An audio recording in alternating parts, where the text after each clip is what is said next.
স্বাধীনতার পর থেকে শহর এবং গ্রামের মেলবন্ধনে রাস্তার দাবি ছিল কয়েক হাজার মানুষের। সেই রাস্তা পেল এবার নতুন করে। উত্তর চব্বিশ পরগনার বসিরহাট মহকুমার বসিরহাট 1 নম্বর ব্লকের টাকি রোডের এই শহর ঘেঁষা এই রাস্তা, যা মাঠের মধ্যে দিয়ে 2 কিলোমিটার কাজ শুরু হলো। একদিকে 10টি গ্রামের প্রায় 50,000 মানুষ, অন্যদিকে টাকি রোডের শহরের প্রাণকেন্দ্র হাসপাতাল থেকে আদালত এবং বিভিন্ন প্রশাসনিক ভবনে সহজে যেতে পারবে। গ্রামের সঙ্গে শহরের যুক্ত হওয়ার কোনো জায়গা ছিল না। 8 থেকে 10 কিলোমিটার রাস্তা ঘুরিয়ে আমাদের টাকি রোডে উঠতে হতো।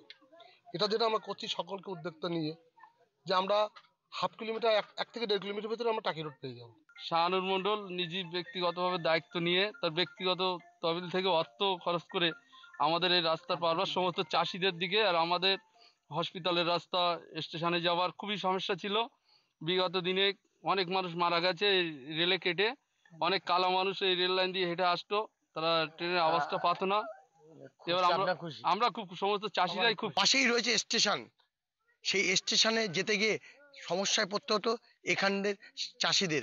বিভিন্ন সবজি নিয়ে স্টেশনে যেতে গিয়ে প্রায় দুর্ঘটনার মধ্যে পড়তো। একদিকে স্টেশন সহজ হলো, অন্যদিকে শহর প্রাণকেন্দ্রে সহজে পৌঁছে যাবে এই প্রায় 50,000 মানুষ। রেল লাইন দিয়ে হেঁটে হেঁটে এসে প্ল্যাটফর্মে টিকিট ট্রেন ধরার জন্য আসে অনেক মহিলারা, বয়স্ক মানুষ, সাধারণ মানুষ। এমন টাইমে বাড়ি থেকে ভাড়া রেল লাইন ট্রেন ধরতে পারে না।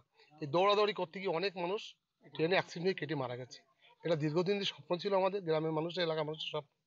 সেটা আজ সবাই মিলে আমরা চাষিদের সঙ্গে কথা বলে আলোচনা মাফিক আমরা এই রাস্তাটা বার করছি। নিজেরাই মিষ্টি কিনে গ্রামবাসীদের খাওয়ালেন জেলা পরিষদের কর্মধ্যক্ষ।